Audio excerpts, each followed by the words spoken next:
Okay.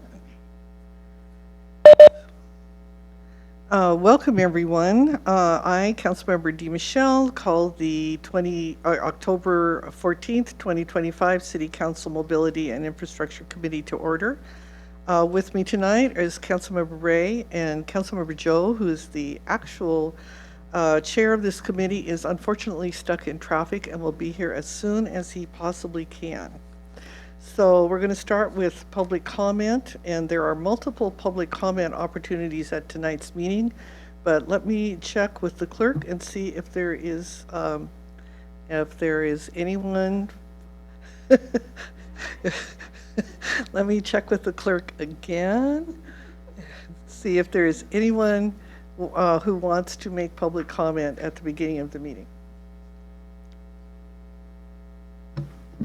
No, Chair, not at this time. All right, thank you. And no one in the audience? Okay, thank you. So I think we'll wait until later opportunities for public comment to read the procedures for that. So we have two items tonight. The first one is COM 0167, Intelligent Transportation System Plan Update.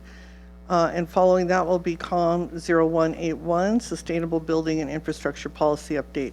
So we'll start with the first item, and that is going to be presented by John Mortensen, Transportation Engineering Manager, briefly after we adopt the minutes. Sorry, John.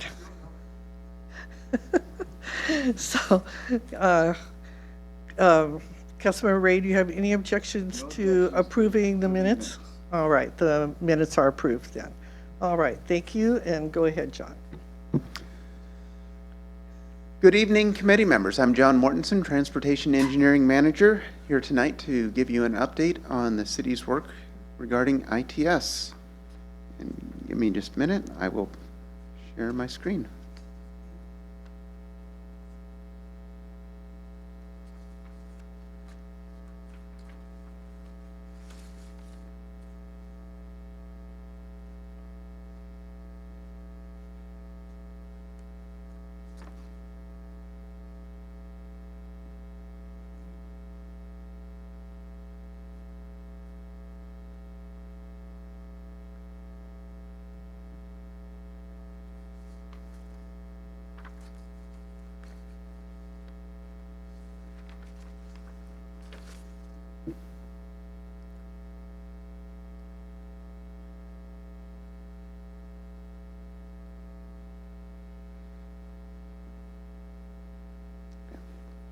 The purpose of tonight's item is to update the Mobility and Infrastructure Committee about the progress that the administration has made implementing the Intelligent Transportation System, or ITS, plan, and what the administration will be doing next regarding ITS.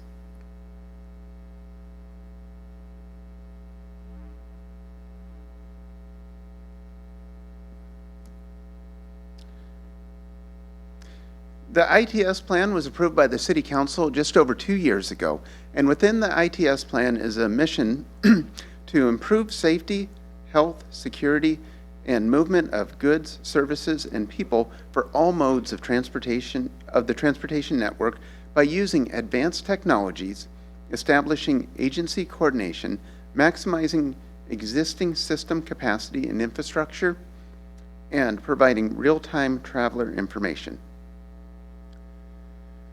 Within the ITS plan are 6 goals to support this mission. The first goal is to improve safety. The next one is to improve the efficiency and sustainability of the system. Number 3 is to provide traveler information and help inform route and mode choice. Number 4 is plan and deploy cost-efficient and effective ITS technology. The 5th one is integrate city ITS efforts with our regional partners like the Washington State Department of Transportation, King County, and the City of Sammamish. And the final one is to monitor transportation improvement measures and utilize this information to improve safety and efficiency of the transportation system. As part of the ITS plan, one of the work items that was accomplished is to look at the existing conditions and limitations of the city's ITS infrastructure. And there are some things that really stood out in the ITS report. And one of them is 50% of, at the time, 50% of ITS and signal control devices had reached the end of their life and did not meet city or industry standards. The communication network had speeds that were about 10% of what is required to support the existing and proposed devices, and it also lacked redundancy. It was a system that really grew organically over time, and those field devices also lacked the ability to generate performance measurement data to a central system. And finally, current staff were spending a lot of their time and efforts being reactive, and this resulted in significant overtime costs just to keep the system functioning. And with all that information, came up with this flow chart that really shows the system as in the performed status, where, yeah, it worked, but it took a lot of work to keep it going and functioning, and wanting to move to a managed system and ideally eventually an optimized system for our traffic signals. To get there, the ITS plan looked at staffing. And I'm not going to go over all the details, but the staffing that the ITS plan recommended were positions to add as part of the current 2025 to 26 budget biennium. And other recommended changes, one has been made, which was the reclassification of a position to the senior electrician and programmer classification. That was done, but there were additional staff positions that were recommended that were either not kept as part of the city budget or added. So a transportation systems analyst, someone who would really work a lot with the performance measurement data, that position was never added. The transportation program coordinator, it was assumed that that position would be converted to an FTE from a limited term position, and that did not happen. The position expired at the end of 2024, and that the city proposed a third traffic signal technician to help with the communications network in the IT division. And ITS network administrator, a half position was recommended, and that position was not added to the city budget. However, even with not having as much staff as was proposed, the administration is working diligently to implement a lot of the ITS plan, albeit a little bit slower than originally proposed. And so I'm going to go over the work that the different divisions are working on. And I'm going to start with transportation engineering, the division that I manage. And when I hear a lot of people talking about ITS, especially council members, I really hear them describing what is adaptive signal control technology. That's technology that allows the traffic signals to adjust their signal timing in real time based on current conditions. And to support that effort, the administration is working on a feasibility study. And someone might be wondering, okay, the city wants to move to this technology. Why take the step to do a feasibility study? Why not just go full speed ahead? Well, adaptive traffic signals, it's a tool and to help with improving flow and reducing delay to the transportation network. But like any tool, we need to make sure it's the right tool, because there are conditions when adaptive traffic signals are not the right solution. So, for example, a corridor that has very predictable traffic patterns would not be suitable for adaptive signals, or a corridor that's really congested, it just has more cars than it has capacity for. That wouldn't be a good candidate. They're not always, depending on the system, they're not always the best for pedestrians, so that's something we're going to look at as part of the feasibility study. And we're also going to look at how it would impact intra-mobility. I heard last night the council members really talked a lot about the importance of intra-Issaquah mobility and the importance of that, and making sure that we don't just proceed with implementing a system that would just favor commuters passing through Issaquah. So John, can I ask Absolutely. Can I ask a 101 question? So, we talk about intelligent transportation systems and adaptive. And so while I was reading it, I was thinking, are those the same thing or are those two different things? And is the adaptive the more progressive technology? I mean, are we building on what was ITS and now we're going to adaptive? Is that how it's happening? Or wasn't quite sure if those two things were the same or not. A good question, Deputy Council President DeMichelle. I would say describe ITS as the umbrella term that includes all the work that we're doing to implement technology with our transportation system.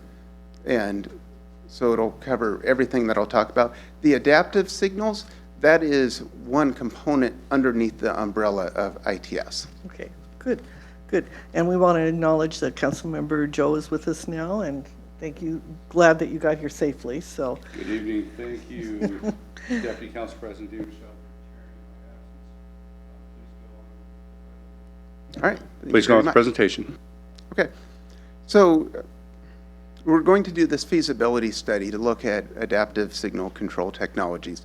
And it's broken out into two phases. The first phase is a high-level screening with big data. And when I say big data, what we are doing is we're going to get a subscription to a service that has data from connected vehicles like OnStar and also cell phone data and some other data sources, and do high-level screening on 7 corridors.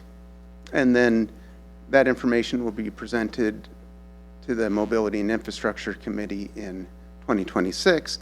And based on the recommendations and the feedback from this committee next year, then different corridors will move on to phase 2, which is a much more detailed analysis where we'll collect traffic counts, we'll do a detailed benefit cost analysis, which is a really important step, because if the city wants to take a step and implement adaptive traffic signal control and apply for a grant, doing this detailed benefit cost analysis, we'll do it using the methods that the Federal Highway Administration has. That way it'll make the project eligible for grant funding. And so that study is, phase 2 is scheduled for 2027. There's also a lot of other things that the Transportation Engineering Division's working on related to ITS. The next one is a traffic camera policy. This is an internal policy on how the city will utilize our cameras. And it was started by the previous traffic signal operations engineer. That person had the position until June, when they decided to leave the city for other employment, and we're in the process of recruiting a new signal engineer. And once that new signal engineer is on board, I want that person to review this policy and then distribute it to different divisions and departments throughout the city to get feedback before it gets finalized. Also is a traffic signal timing policy, and this one's in progress, which when Jillian came here to talk about the Transportation Concurrency Policy Project, she worked on 2 of the items that are part of this policy: leading pedestrian interval and transit signal prioritization. And based on the feedback that the administration got, this item is scheduled, or these items are scheduled to go to the council on November 10th, along with as part of the mobility action plan and the transportation element of the comprehensive plan. There's more work, though, that the administration still needs to do for our traffic signal timing policy. Once we have a new traffic signal engineer on board, one of the things they'll be working on is developing a policy for how frequent to update the timing plans. And then there's also a work item to have a high-resolution data extraction policy, and that work is really contingent upon adding the transportation systems analyst. The next project that we're working on is a memorandum of understanding with the Washington State Department of Transportation, and that is pending hiring a new traffic signal engineer. If all goes well, that is something that is scheduled for 2026. The next one is a traffic signal performance measurement pilot that was originally scheduled for next year, 2026, and it's been delayed 1 year to 27. Although this is also contingent upon the transportation systems analyst, that's the position that would be doing a lot of the work for this project. Now, so far I've been telling you about things that are taking a little longer than anticipated. There's an exception, video analytics, and this is something that, of all the things under the umbrella of ITS, this is the one I'm most excited for. And so video analytics, this is where we use cameras to record signalized intersections and detect near misses. And what I'm so excited for about this technology is it really allows us to implement countermeasures to make these locations safer before someone actually gets hurt. And for this work, in 2024, we did a pilot at the intersection of East Lake Sammamish Parkway and Issaquah Falls City Road. This is one of the most, if maybe even the heaviest number of collisions for an intersection in the city. So we implemented there, and we really liked the system. And then the administration applied for a grant from the Washington State Department of Transportation, and we were successful in getting funding to expand this to 14 additional intersections. This work was originally scheduled for 2027. With the grant, it's now scheduled for 2026. Going with the assumption that the mobility action plan and the transportation element of the comprehensive plan will be passed as proposed without changes to the recommendations for leading pedestrian interval, the administration will begin implementing leading pedestrian interval, or LPI, in 2026. And we'll be doing it on Tier 1 pedestrian corridors. So for those people who don't read the mobility action plan and the transportation element of the comprehensive plan as part of their day jobs, our Tier 1 pedestrian corridors are the arterials and collectors. Those are the busier streets within the neighborhoods of Central Issaquah, Old Town, and the Issaquah Highlands. So these are roads like East Lake Sammamish Parkway, Gilman, Juniper, Dogwood, Park Drive, Highlands Drive, a bunch more, but those streets in those neighborhoods. And however, the first step in order to make sure that we implement LPI correctly is to make sure that all of the pedestrian push buttons are upgraded to be accessible. Pedestrians with visual impairment disabilities rely on traffic heading parallel to the same direction that they are going to know when it's safe to cross the street. And so when you have LPI, that's when the pedestrian has a 3 or 4 second head start. They don't have the noise of the parallel traffic to tell them it's safe to cross, and then they would be waiting for 3 or 4 seconds before they would cross right as traffic starts to move, and that's not safe. The accessible pedestrian push buttons, they will talk to the pedestrians. If you go to a pedestrian push button, ones that look like here in the picture on the slide, instead of the older looking ones, if you push it and you hold it in for a few seconds, it starts talking to you, and it'll tell you to wait to cross the street, and then eventually it'll tell you walk sign is on, and you'll know it's safe to cross.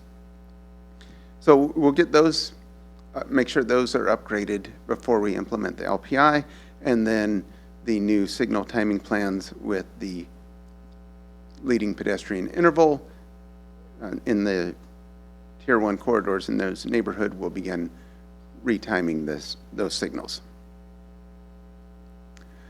The Street Operations Division is also doing a lot of work to implement the ITS plan, especially moving us from the outdated devices to current technology. And happy to report that the traffic signal controllers have been updated. The controllers, that is basically the computer for the traffic signal, and we've got those upgraded. The cabinets that enclose those computers or controllers, those are in progress of getting upgraded, and it's on target to be completed by 2029. The city is also upgrading the cameras. That is in progress and expected to be completed by the end of this year. The dynamic message signs, the existing ones, are getting upgraded. The bid was awarded last month for construction. That'll happen in 2026. And finally, the administration continues the work of upgrading and supplementing existing detection. The city has been moving away from using loops for a couple reasons. One, so I guess I should back up. The loops, those are basically wire in the ground in the pavement, and so when a car drives over it, it changes the current in the wiring and sends a message to the traffic signal cabinet that there's a car wanting to go through the intersection. Well, what we've been switching to is radar detectors. And radar detectors, they're good for bicyclists, they're good in foggy weather as opposed to like video detection, and they don't damage the pavement, so that helps the city with its long-term maintenance. And that's in progress, and that's for an annual project that we do. The Information Technology Division, they've been working on the communications network.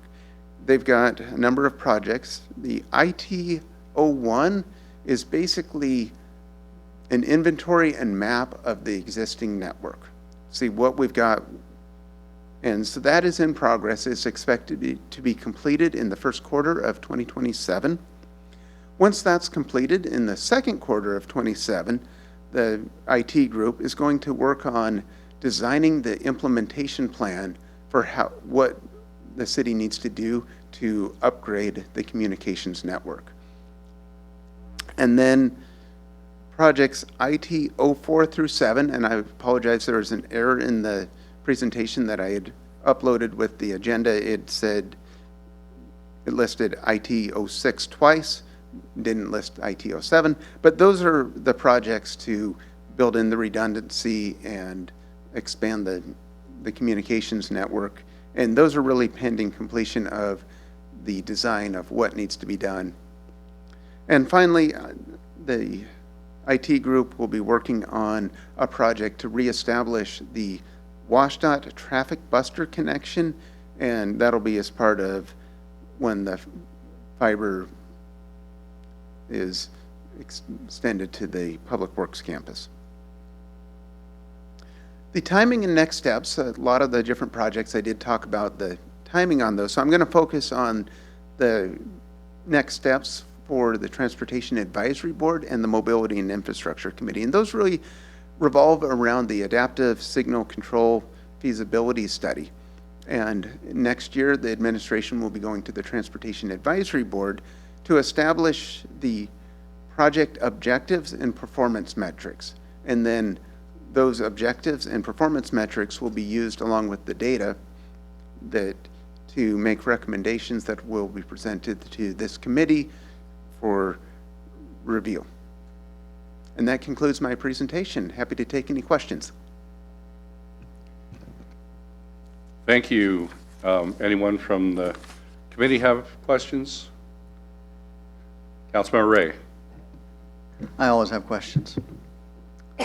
So you talked about the adaptive signal control technology, which I think is fascinating because that was, for the last X number of years that I've been talking about ITS, this is exactly what I am looking for. What do you hope to learn from the feasibility study? I hope to learn which corridors would be great. It's something I really I hear and feel the community wants this, and I want to make sure that it's cost effective and will provide good direction I've heard of some municipalities who have gone full speed ahead with adaptive signals without doing a feasibility study, and they've regretted it and turned off their system. So I want to be able to make an informed decision to find out where in the city this technology will improve things and where it will not, and that way we can be good stewards with the communities and the taxpayers' money. Okay, cool. You had mentioned working with partners. You list off King County, WashDOT, and City of Sammamish. What are they doing with the ITS? And how far along in the process are they? Are they still in an exploratory phase? Or are they deployed stuff? I'm just curious kind of where, are we at the beginning of the pack or the end of the pack? Or in the middle of the That's pack? a great question. I do not know the answer, but I'd be happy to find out and follow up with an email to the committee. That would be awesome. And then I have a couple of staffing questions. So are there, so you kind of went through the staffing stuff pretty quickly. So what are the positions that have been funded / approved that are vacant, and where are they in the kind of recruitment cycle? Yeah, that would be the traffic signal operations engineer. And so just one. Okay. And I guess I'll look to Emily to make sure I'm not missing any. Do we have both signal techs plus Eric? Oh, Good evening, Emily Moon, Public Works Director.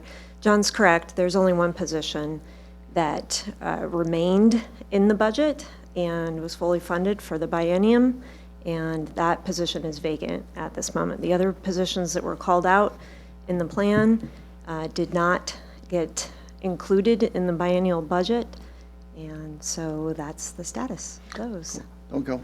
Yep. I think I want you for the next one too. Sure. So could you just summarize kind of what positions did we think we needed to move the ITS forward that were not included in the current budget?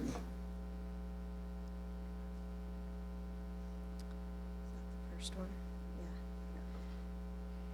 yeah. Well, it's everything that's on this page, so, but it's, some positions are more important for some projects than others.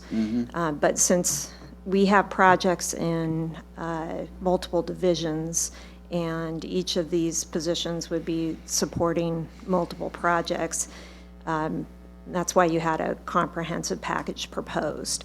So as we look at the first position here that included the transportation systems analyst, that's really going to be helpful for us as we try to monitor the performance of our system and make future recommendations and be able to take the data and do something with it.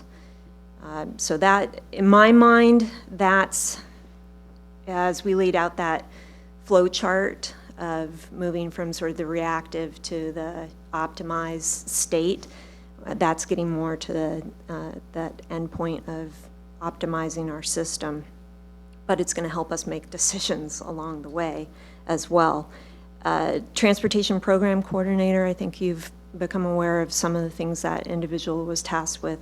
Worked very heavily with our planning group as well, and regionally on the programmatic aspect of our transportation services. And then the signal technician, that's at the beginning of that continuum. We continue to add infrastructure, and we will need additional support in order to maintain what we have.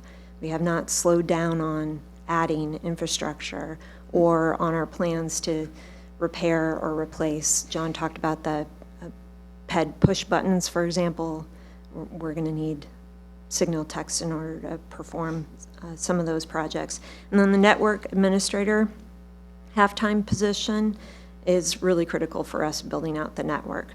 So again, that's kind of on the midpoint of that continuum, but we can't do anything beyond the midpoint without a little bit more help in IT, because these projects are so IT driven. Yeah, that makes sense. What's been the barrier in filling the vacant position? Are there any barriers? Yeah, I'll let yeah. Okay, thanks. Someone described hiring a traffic signal engineer like finding a unicorn. So the barrier is, it's hard to do. There's just not a lot of people who do it. It's very specialized. My theory, and this is just my theory, I have no data behind it, is that people who are drawn to that type of work are also people who are drawn to computer science and other tech fields, and that the people who would be traffic signal engineers are working for Amazon or other Microsoft doing that kind of work. That's my speculation. Oh, yes, yes. This is also the second time we've advertised it. We did the first recruitment this summer. We had a very small number of applicants, interviewed them. One of them backed out of the process. Another one wasn't the right fit at this time. Maybe in the future, that person might develop into an ideal person for this position. And so we're screening applications right now and going to be doing some interviews in November. Cool. Last question, I promise. If I look at all this, we're going to have some things that fall under the ITS umbrella, like the accessible signal push button thingies, and possibly even reader boards. So that's cool.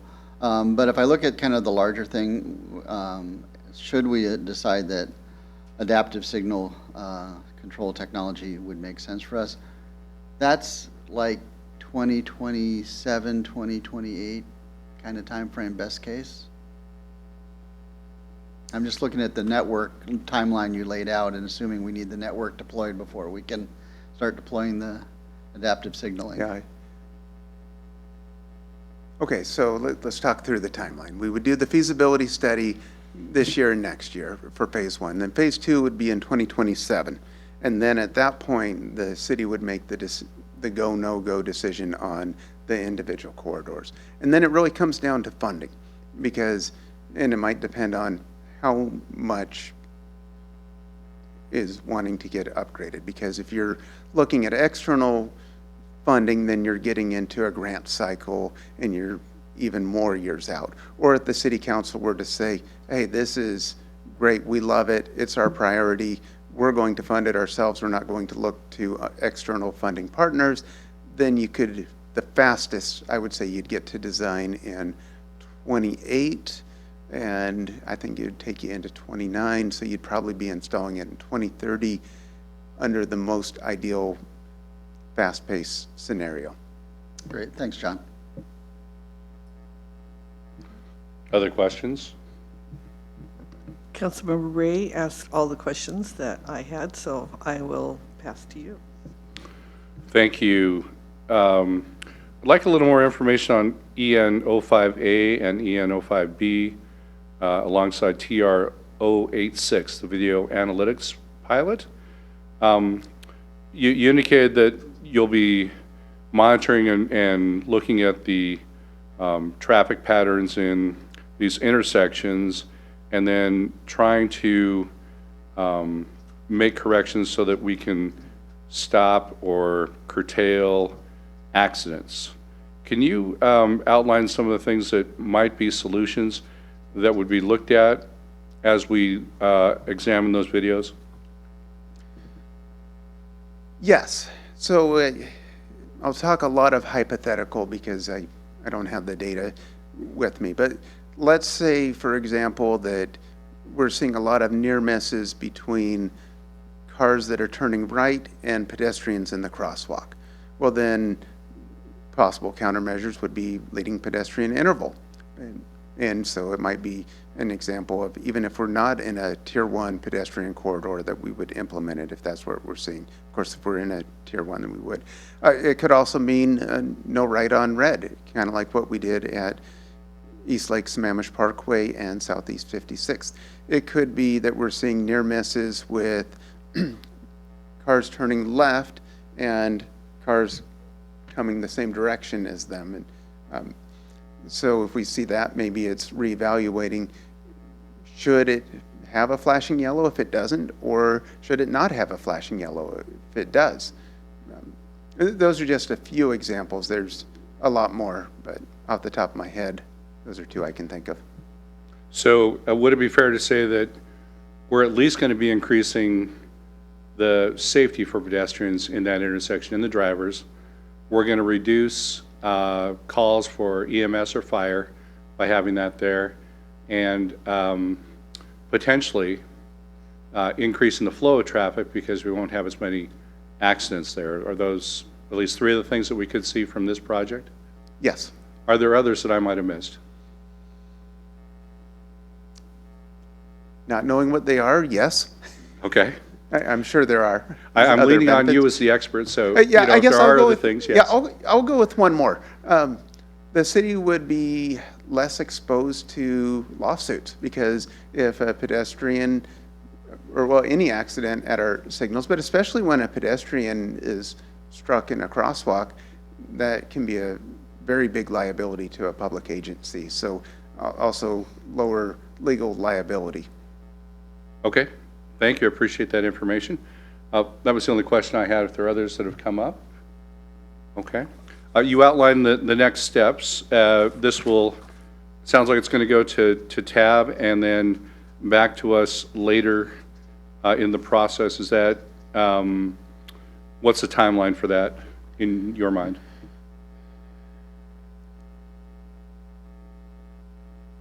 I don't have it in front of me, so I will follow up with an email. I want to look at the schedule that the consultant proposed for this project and make sure I give you accurate information. Okay, that's fine. It says on there 2026. I just wanted to get a better picture if I could for our planning purposes, but the administration does a great job setting our calendar out. So thank you for all that information and your presentation tonight. And if there are no other questions, we'll move on to public comment on that particular topic. Is there anyone present in the room that would like to give public comment on this particular topic? Seeing none in the room, do we have anyone online that might be wanting to give public comment at this meeting tonight? Not at this time, Chair. Okay. Anyone that's watching, please remember that you can always reach out to us at council@issaquah.gov. All the emails are read and answered along the way, and feel free to stop Barb B. Michelle or Councilmember Ray on the street and engage them on these topics whenever you feel free to do so. All right, we'll move on to the next topic, which is Sustainable Building and Infrastructure Policy Update. Thank you, John, for the presentation tonight. We should do some comments on this. All right, sorry about that. Who wants to go first? I'll go first. I'm really bummed. I mean, I'm really bummed about this because I think you all know that this is something that I've wanted for a long time, and I'm just seeing the timeline extend and it's disappointing. And I'm not casting aspersions or blaming anyone, but I just want to be kind of on the record of saying I'm just really fundamentally disappointed because I think this is a technology that can really move the needle, and I'm anxious to do what we can do, and I'm anxious that we get some bang for our buck, and the video thing is good, and the improved accessibility on cross signals is good, and the potential for reader boards is good, but where we really get the big bang for our buck, I really believe, is in the adaptive signaling, and so anything we can do to move this faster would be, I think, in the best interest of the city. Councilmember Ray, there still is time to mount a write-in campaign if you'd like to continue your time on council. I am bummed a little bit for a little bit different reason.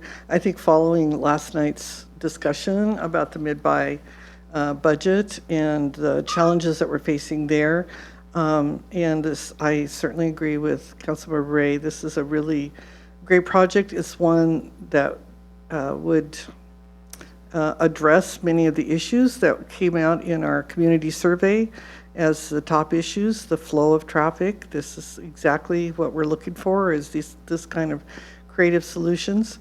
And to see the number of personnel that are needed to carry it out under a daunting budget environment is very, very challenging here. So I do want to say I was impressed. You're down 3.5 people, and you're still moving forward on many of the things, and I have to commend you for that and say, gosh, you're dedicated to this, and I really appreciate that. And we'll see what we can do budget-wise. Thanks. I too will add my thanks that you're doing great work with skeleton staff as Halloween approaches. And I'm on a roll tonight. I would also indicate that the video work that's going to be done, I think, is going to, as was pointed out, reduce liability for the city, increase public safety, increase the strain on our police and fire, our paramedics, and also increase the flow of traffic, as Deputy Council President DeMichelle has pointed out. All good things that we're trying to focus on as we go forward with this. And then the reader boards, of course, are going to be important for public safety in general, for traffic flow, but also as we look toward the World Cup coming here in June.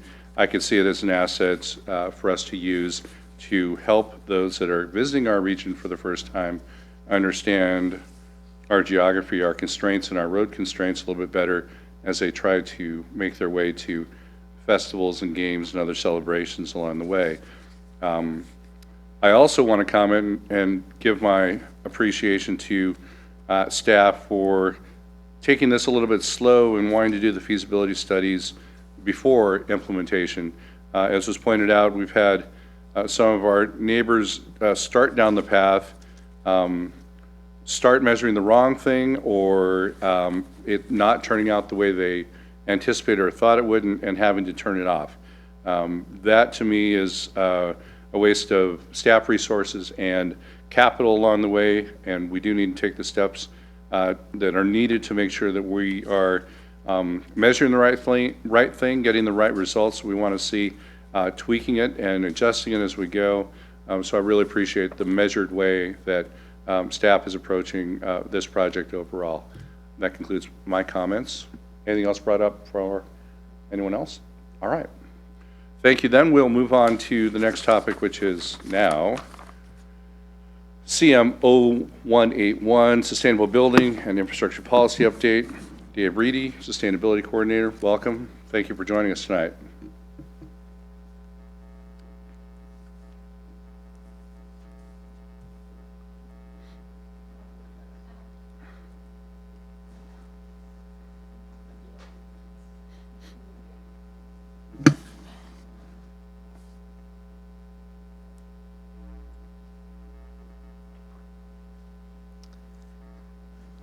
Thank you to the members of the committee for having me here tonight to talk about our Sustainable Building and Infrastructure Policy Update. So today, my name is David Reedy. I'm the Sustainability Coordinator at the city.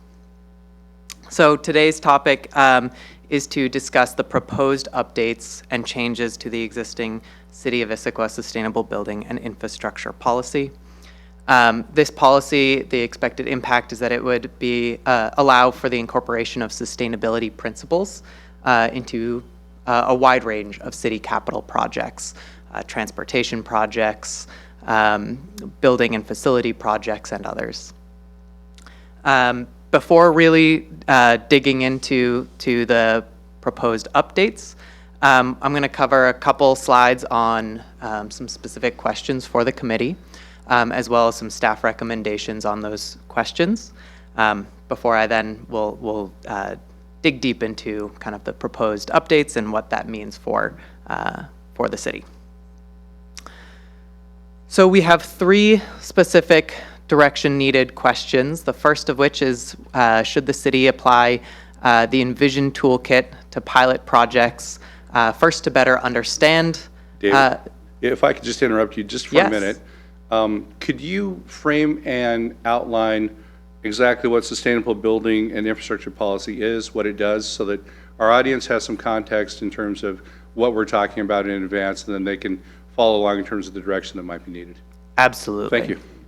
So I'm just going to jump ahead real quick, and we'll go back to those previous slides. But so the City of Issaquah has an existing 2004 Sustainable Building and Infrastructure Policy. And what that policy does and what we're proposing today relates to incorporating sustainability principles into both building projects at the city as well as infrastructure projects. And sustainability principles cover a really wide range of topics, and that means things like managing energy use in projects, managing and reducing water consumption, thinking about where we're siting projects, thinking about how projects can actually improve air quality or improve health outcomes in buildings or because of the infrastructure projects themselves. We, as I mentioned, have an existing policy from 2004 that is a little bit out of date at this point. And updating the policy was identified both in the Sustainable Building Action Strategy of 2018 as well as the 2021 Climate Action Plan as a priority action. This policy and why we're focusing on it or talking about it today recognizes the impact of buildings and infrastructure on our natural environment and on our greenhouse gas emissions. So buildings in the city operation, the buildings that the city operates represent the largest source of greenhouse gas emissions from government operations, about 48% in 2022. And then both buildings and infrastructure projects have, as we know, major impacts on both the natural system and quality of life for our residents and for our city staff. So that's a little bit of a brief background of the Sustainable Building and Infrastructure Policy. And I will also say the questions will make more sense as I dive more into the topic. Let's see how I get back. Okay, I'm gonna.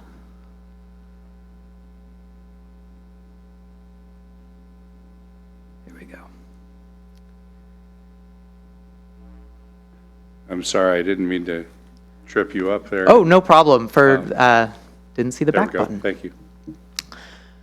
So the questions for the committee are, should the city apply the Envision Toolkit, which is used to evaluate infrastructure projects, to pilot projects first to better understand impacts, or should the policy require the immediate use of the Envision Toolkit for all infrastructure projects?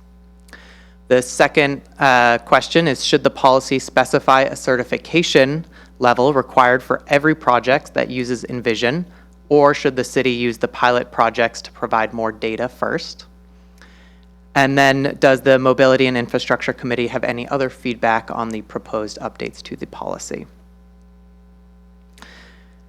The administration recommendation is that we apply the Envision Toolkit to pilot projects first to better understand the impacts and benefits before requiring all infrastructure projects at the city use the toolkit.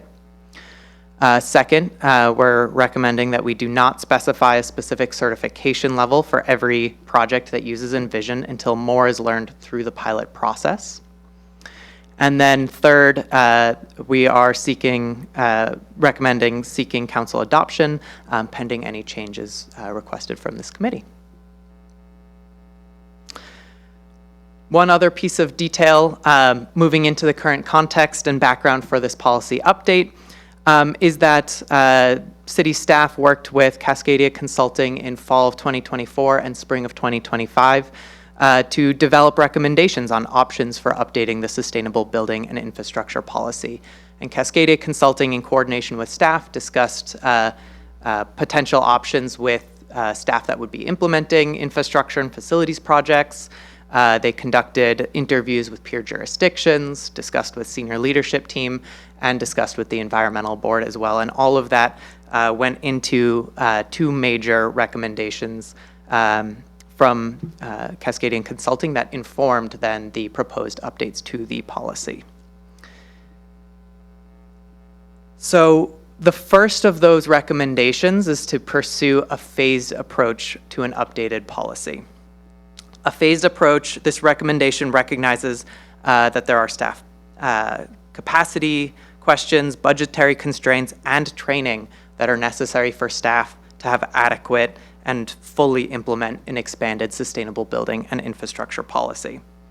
A phased approach looks like using pilot projects and phasing in requirements for city facilities and buildings, as well as infrastructure projects themselves, and then also incorporating regular evaluation to see what is working, what is not working, and making adjustments based on that.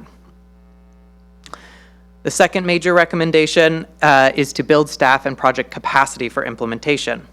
Again, this recognizes the need for building that staff capacity, building staff expertise, making sure staff are trained and able to implement tools like Envision and LEAD for our projects, as well as making sure that there's enough funding and support for these sustainability principles for infrastructure and building projects. And part of these recommendations recognize that most small cities like Issaquah do not have policies like this. And many larger jurisdictions that do have policies, sustainable building and infrastructure policies, have dedicated staff that get to support these policies. And so by approaching it with a phased approach and focusing on building our staff capacity at the outset is intended to help right-size a policy for the city of Issaquah. All right, so in the packet for tonight, I believe there was both a redlined and a clean copy of the proposed changes to the policy. And I did want to note that the update proposed today really focuses on an updated policy for municipal operations with the goal of addressing community-wide sustainable building through city codes such as Titles 18 and 16. And before I dig too deep into what the proposed changes are, I do want to just do a little level setting with Envision and LEAD and make sure that we're all on the same understanding of kind of what these tools that are being proposed do and can help us with. So LEAD is maybe the tool that more folks are familiar with. It is really a national and globally recognized green building certification and standard. And the idea is that it helps projects really incorporate sustainability into all aspects of building development and building projects.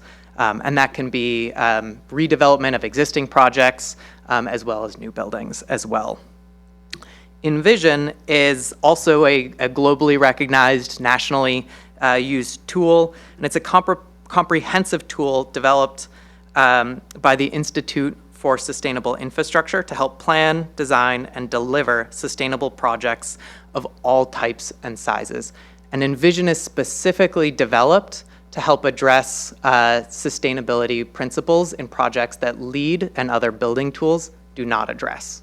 So Envision was designed to help us incorporate sustainability principles into road projects, into parks projects, into water process and infrastructure projects. Envision has been around since about 2011, and LEAD has been around for longer than that as well. And then the final item I want to just mention with these two tools is when we think about the impact of this policy, again, it goes beyond just reducing our greenhouse gas emissions, but it also helps us think about improving indoor air quality or outdoor air quality for our residents, thinking about how can we improve the quality of life for our residents, how can we use less resources, not just energy, but also be efficient with our water and make sure that we're using the sites that we're placing infrastructure and buildings on to the best of our ability. And that makes it both a much more holistic look at these building and infrastructure projects, and it also does add some complications into thinking about how we evaluate the use of these projects and this policy in the future. So now digging into the actual proposed policy changes. So the first is to the proposed changes recommend formalizing sustainability team support for the implementation of this policy. So this means leveraging the sustainability team to support budget development for other departments, to assist with the integration of sustainability principles into facility and infrastructure projects from the outset.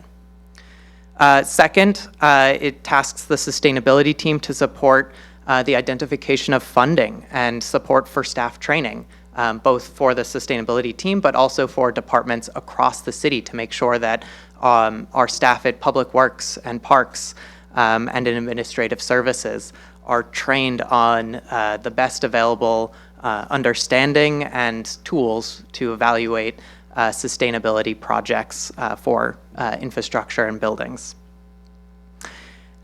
And then third, the policy updates sets an evaluation process and timeline. And incorporated into the policy are evaluations both in 2028 and 2031. And the goal here is to make sure that we don't go another 20 years without updating the sustainable building and infrastructure policy, as well as leveraging those evaluations to make sure that we're adjusting the policy as we go to best meet the needs of our projects and our community. Next, the old policy had many gaps when it came to what facilities were actually covered, and it was also out of date with current electric and City of Issaquah building codes. So proposed updates here for addressing one gap. There is specific language related to small facilities, which are under 5,000 square feet, that the city is either building or conducting some major retrofits to. And for small facilities, the policy encourages the use of sustainable principles in design and implementation, but does not require any new standards there. For medium-sized facilities, those that are between 5,000 and 10,000 square feet, the policy asks for aligning with LEED Platinum standards, using internal documentation with project staff, but not actually requiring certification with LEED Platinum. And that is to allow for additional flexibility for staff, as well as to reduce costs, since actually getting these certifications do have costs associated with them. And then for large facility projects, the changes to align with sustainability requirements included in the land use code, which is currently set at LEED Platinum for new buildings and major retrofits. And it does require certification. And so updating the policy in this way aligns the sustainable building and infrastructure policy with existing requirements set out in Title 18. And then I do want to note that as Council has heard in the past, there are many discussions around the future of city facilities. And so the guidance associated with this document and the requirements would likely come into play in the next 5 to 10 years, depending on what facilities projects end up moving forward. Additionally, and this goes back to a previous presentation I did on the fuel transition assessment, but we've worked in some language related to requiring electrification feasibility assessments for any replacement of fossil fuel equipment.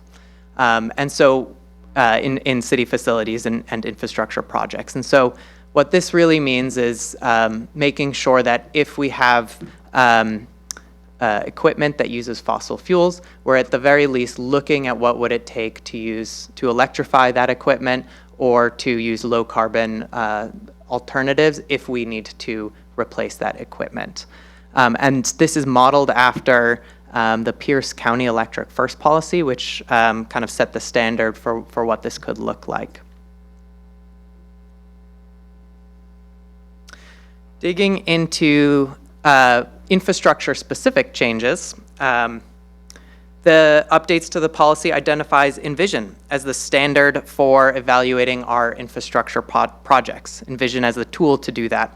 And Envision, like LEED, has both multiple levels of evaluation. You can get a project that is either verified, it can be Envision certified silver, gold, or platinum, and that just changes kind of the amount of credits or points that a project gets on the Envision toolkit. Using Envision was recommended as this is a national standard and covers all sorts of infrastructure projects and covers everything from water use, energy use, land use, etc. And it does specifically focus on projects that LEED and other building certifications cannot cover.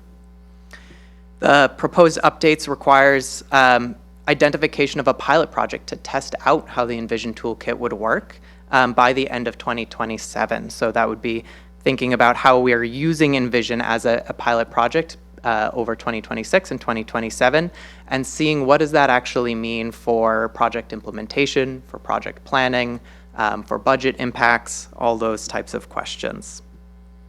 And then additionally, the policy calls out the necessary support for staff training of the Envision tool and for the implementation of best practices for sustainability in infrastructure projects, making sure that our teams across the city are trained up on how to use these tools, as well as the best practices related to sustainability to incorporate into all phases of their projects.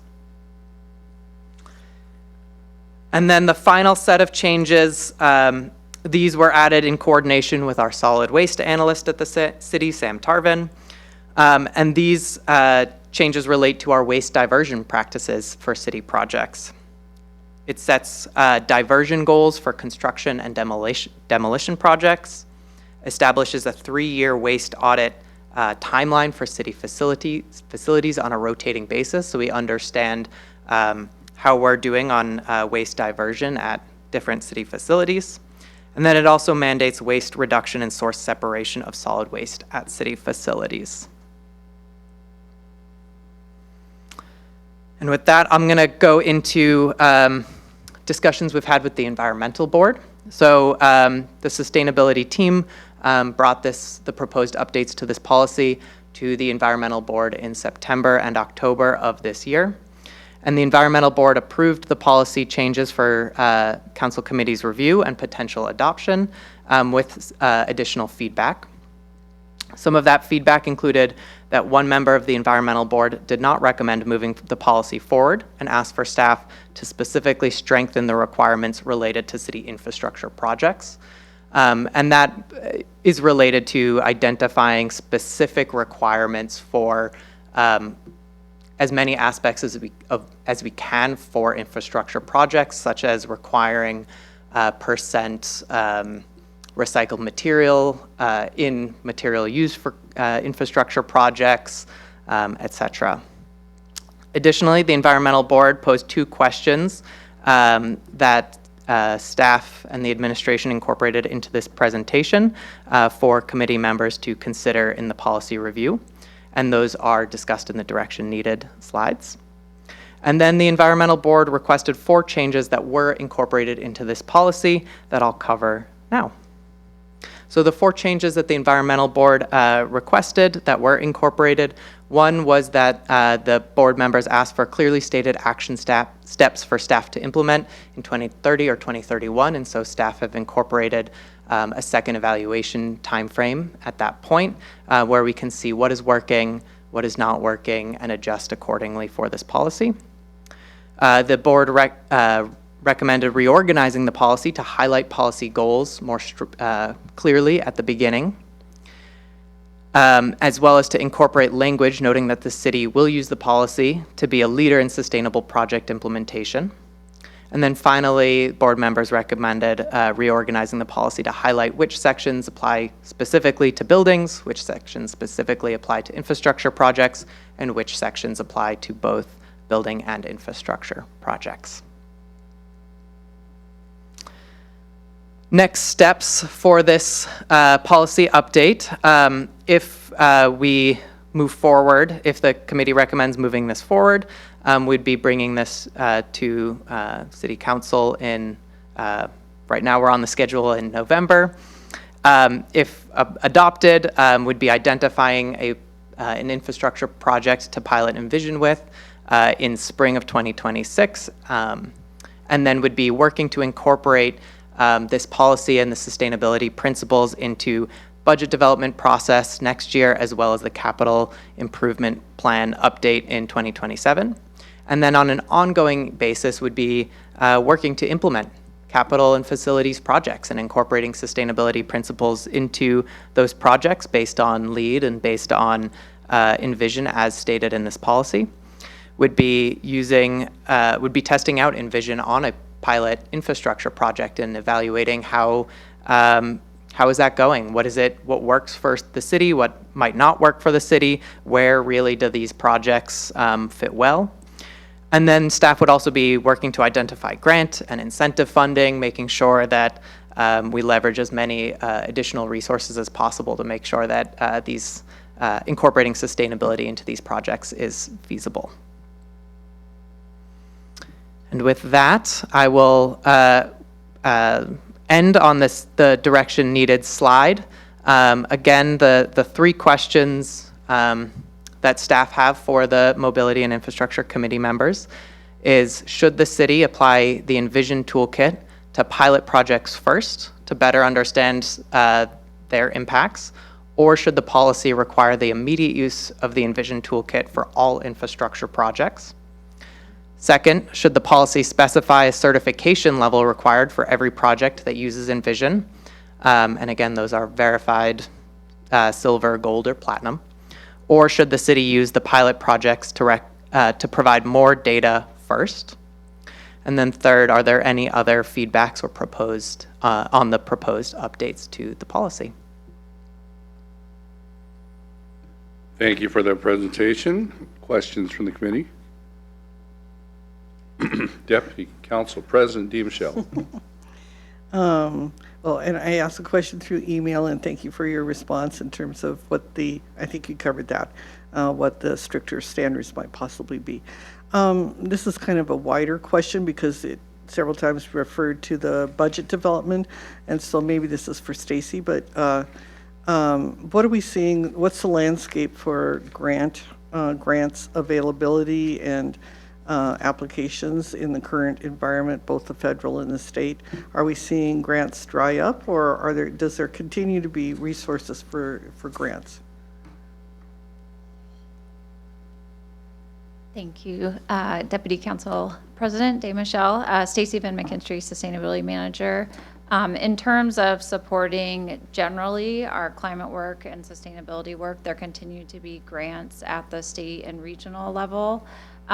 Specific to this work, I don't know if we've identified any particular grants that would fund the upgrades needed for some of these projects to, should we implement the Envision tool and the requirements that would be associated with this policy. That is part of what we would be evaluating through a pilot project. And yeah, looking actively for those grants. And just to clarify then, in looking at it, you talk about more flexibility for the smaller projects. Is the idea that we're going to bring small buildings into the process? They're not currently in the process. This, if we adopt this new approach, we'll be bringing more buildings in to analyze what their sustainability is. Is that the? Yeah, so the current policy that we still have from 2004, it has this gap where it doesn't address anything under 5,000 square feet. Right. And so what the proposed updates do there is it encourages, through sustainability support, the incorporation of sustainability principles into facility projects that are under 5,000 square feet. That is not likely to be many projects for the city. And then for projects between 5,000 and 10,000 square feet, kind of those middle-sized projects, there would be kind of more sustainable guidance and principles incorporated into projects for those size buildings, bringing it kind of up to that LEED Platinum level. But again, sticking to aligning as best we can with LEED Platinum and not requiring certification to allow for that flexibility and to cut costs with the certification. So that would, depending again on which facility projects we end up moving forward over the next 5 to 10 years, there could be some that fall into that bucket. Great. All right. Thank you so much. Councilmember Ray. Thank you. I want to explore the difference between LEED and Envision for just a minute. You kind of laid out some of it, but can you talk a little bit more about LEED versus Envision and why we would want to embrace one versus the other? Yeah, thank you very much for that question. So LEED is very specifically designed to support building projects. There is also LEED for cities, which this city is a LEED Gold certified city as well. So that's kind of on a community scale. But generally, the way that both LEED and Envision work is they have these large criteria checklists, essentially. And if you meet a certain threshold, if you meet a certain criteria, you get points for that part of the checklist. And so the way LEED has been developed is that the way you get points are all associated with a specific building or a set of buildings, right? And so going into everything from energy use in that facility, the siting of that building itself, resource use in the building, what materials go into that building, and it's generally not used for anything other than buildings. Envision was specifically designed to address the gap of other types of projects that might not have buildings associated with them. So I was looking this up right before this, and when it comes to transportation projects, that could include transit centers or the H-Line rapid ride expansion in King County was an Envision project, right? So it can be kind of other types of these big capital projects. It can be interchanges onto highways. It can be parks projects. And so the way those criteria are laid out in Envision and which ones you're picking are specifically designed for those types of projects as opposed to buildings. Does that help answer the question? Okay. That's perfect. So on the Envision model, does it have a parallel structure like LEED has, various tiers of goodness? Yes. And are we looking at maintaining a parallel target, I guess? Yeah, so that is one of the questions for the committee. For LEED, we have these specific targets related to LEED Platinum that we're going for. Staff are recommending that we do not set a specific target for the use of the Envision toolkit yet, and part of that goes to the point that we haven't used the Envision toolkit before for City of Issaquah projects. Generally, there are just fewer of these projects compared to LEED projects nationwide.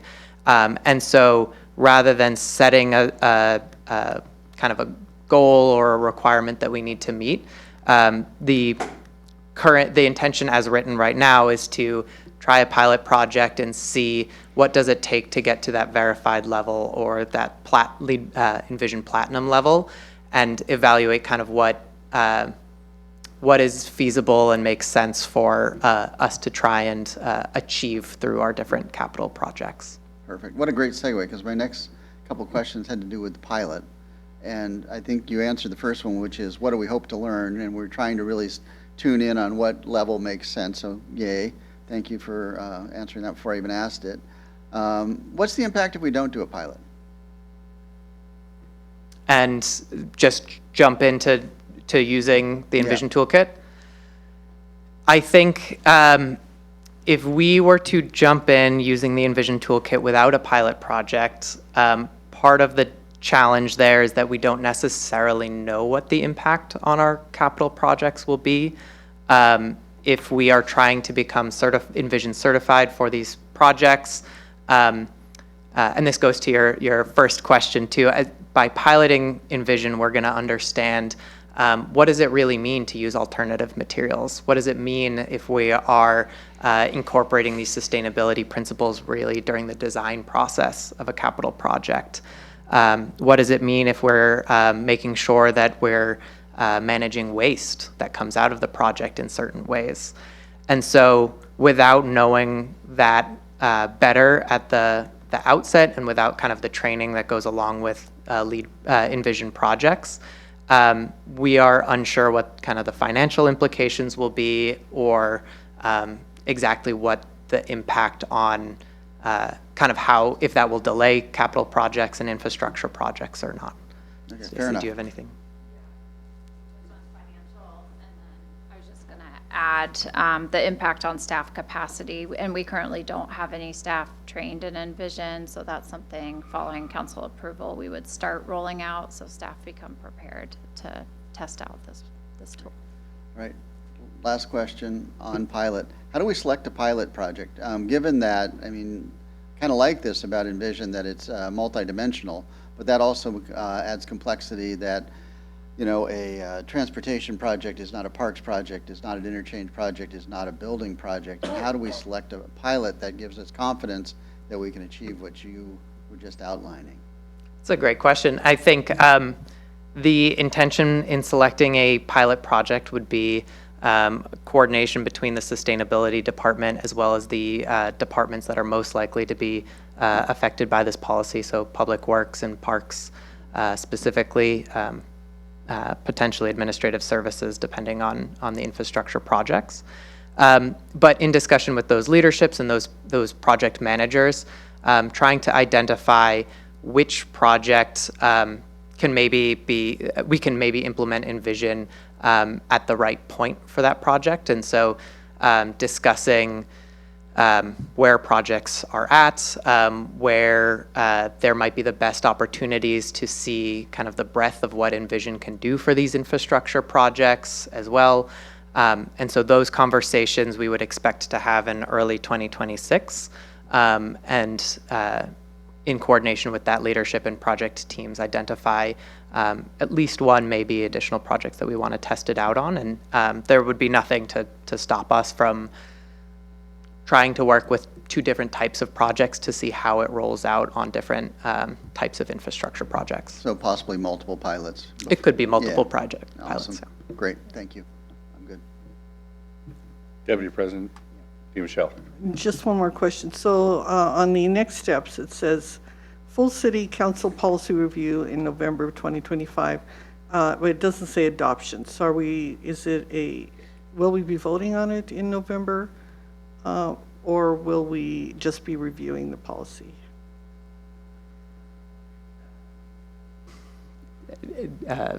Do you want to jump in on that? I think or? I see Sorry. Deputy Administrator. Yeah. I can jump in. We would be looking at a council adoption. Okay. All right. Thanks. Thank you for the presentation. I had a question about the diversion goal for construction and demolition waste. Can you remind me if we are, it's a 75% waste diversion for construction projects and 90% diversion for construction projects with demolition, as well as encouraging salvage and deconstruction assessments. Do those numbers line up or align with the goals we have for residential waste as well? I can't remember they sound similar, but I can't remember if they're the same. And if so, is there a reason that they are aligning? I can follow up with the council committee on that with, after checking in with our solid waste analyst. They do roughly align with our community-wide material waste diversion goals as well, but I'll check in with Sam to see if there's any other specific information that went into those numbers. Yeah, I would appreciate that. I was trying to kind of thinking out loud whether or not those 75 and 90 are kind of magic numbers for the environmental community or our ICAP plan, our climate plan as well. So I was just curious if that could be followed up on. Yes. when we look at the pilot projects, the administration's recommending that we do a pilot project on these rather than making Envision required for everything. Councilmember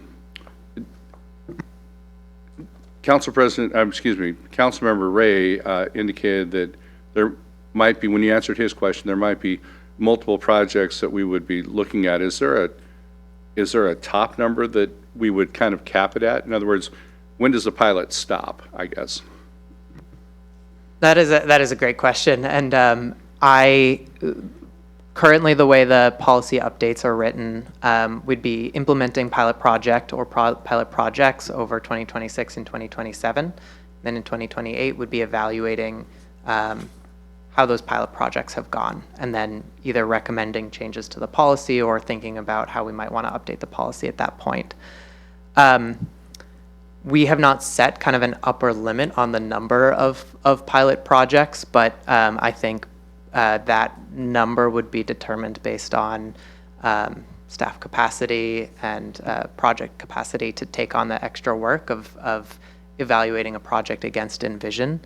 I imagine it wouldn't be very many projects. And I would just like to add, we also want to make sure that we're using a pilot project on different types of infrastructure that we build, so we can understand impacts for different types of road projects versus water quality projects. And so, because it may be different as we look at what this means for those. So we want to have a variety of projects to be able to use as pilots, so that we can learn what this really looks like should we apply Envision to every project, and at what standard we want to do that. Now, thank you for that perspective. Appreciate that. Those are the questions that I had. If there are no other questions from the committee, we'll open it up to public comment. There's no one in the room at this time for public comment. I'll look to our clerk to see if there are any members of the public online that might want to comment. Not at this time, Chair. Okay, thank you. Again, if members of the public want to comment on this topic or any other topic, they're encouraged to reach out to us via email at Issaquah, council@issaquah.gov. Thank you. Well, that then takes us to discussion of this particular topic and the three questions that have been posed for us this evening. So, Deputy Council President Michelle is going to go first because I feel like she should go first. Yeah. Thank you so much. And first of all, thank you for the thorough, documentation that you provided. And I really love it when we get a red line and then we can look at that. And so thank you so much. So the first question, should the city apply the Envision Toolkit to pilot projects first? Absolutely. I think we just said that with the previous group that was presenting to us, that the pilot really gives us a lot of information and data about how we can incorporate it throughout the organization later on. So yes to that. Should the policy specify a certification level or not? And I would agree with the staff recommendation there as well. Let's gather the data and then we can set that. And I think really this suggested change is very sensitive to those smaller buildings where they may not have the money to, aim for a high certification, but we're bringing them on board and they're doing something rather than nothing. And I think that's really good. Do I have any other feedback? The only feedback I would give you is, I think it's really always important when we get input from a board that we go back to that board and say, you affected policy and the council approved that and you made a difference. And in this particular case, they did make a difference in both the recommendation and the actual wording of the proposal. So I'd really like to see that loop closed with them. And I know I had something else to say, but I will turn it over to my fellow council members and see if I can remember what the last point was. Oh, I know what it was. The reason I asked the question about whether we were reviewing or adopting is I think this could go on the consent agenda. So that would be my final comment on that. All right, thank you. Councilmember Ray. Thanks. So on question number one about piloting, I have to tell you, coming into this meeting, I was not really a big fan of piloting. And because it's like, let's just get on with it. We take too long for everything we do anyway. Let's get going. But you convinced me, so hooray for you. But seriously, I think piloting is the way to go. On question number two, I'm going to suggest a hybrid, which is should the policy specify a certification level or should we wait for the pilot? Maybe it's both. Maybe we set what the target, we think the target should be, and then we use the pilot as an opportunity to true that up. If we say, we think it should be platinum, but, once we did the pilot, we think it should be platinum plus or, platinum minus, whatever makes sense. But let's set a target because I don't want to get into a situation where we look like we're retreating from a particular standard we have today where we're saying, we're a lead, platinum, and now we're we don't know. So set the target there and then true it up afterwards. I think we can do that. That's not, if it doesn't work, this body is pretty flexible in terms of being rational. So those are my thoughts on the first two questions. I have a couple of things I'd like to just suggest. Number three, which is be really clear and intentional on the pilot on what your objectives are. I think the Deputy City Administrator mentioned something about learning from the pilot. So be very specific on what you intend to learn and what you're going to evaluate.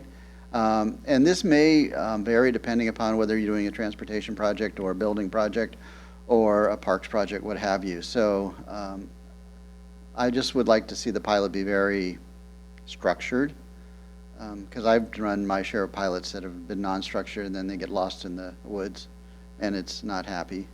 And then two other thoughts that have nothing to do with what you talked about but are really important. One is communications and outreach. This touches a lot of people and a lot of people care about this stuff. We need to let the community know what we're doing and why we're doing it and what the benefit to people of Issaquah is on this. And then I bind up a little bit on not doing formal certification because formal certification has a lot of political cachet, and so don't underestimate the power of saying, we built this building and it is Envision Platinum Plus certified, and we are really proud of that as you cut the ribbon. So just keep that in mind that there's cost associated with the certification, but there's also value. So manage that. Other than that, I think this is great. I agree. I think we can do this on consent if we're going to do, if this is coming forward for adoption. Thank you, Councilmember Ray. Similar to everyone else, question number one is yes. Question number two, I would agree with Councilmember Ray that perhaps because the number of projects, as you point out, is 14 to 28 per year, that if we do get a project, that we go ahead and set a standard, start it and true it up, because we're not going to get that many chances to do those projects anyway. So we should take advantage of any ones that we do get along the way, would be my feeling.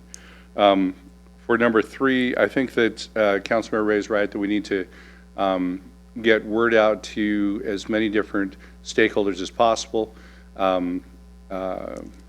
Deputy City Administrator, if you could convey a message to Wally Bobkowitz to let the Chamber Board know about this on Friday when we meet with them. That'll give them some early notice, and they can spread that to any of their members who might be doing remodels or any new businesses who might be coming into town, to give them an opportunity to show their green stripes, so to speak, along the way. So that's one way that we can perhaps get the word out as early as possible, but I'm sure you have a number of stakeholders that you have listed that you want to get that word out to as well. And as soon as this gets approved, I think that would be very wise to do so that we can get as many projects encouraged to try this out as possible. So that concludes my comments on that.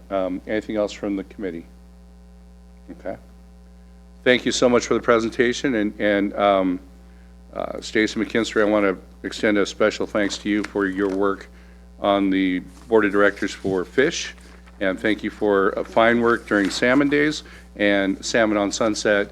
You at Fish do a mighty amount of work with a small number of people, and thank you very much. If there's no other business before the committee, we will be adjourned.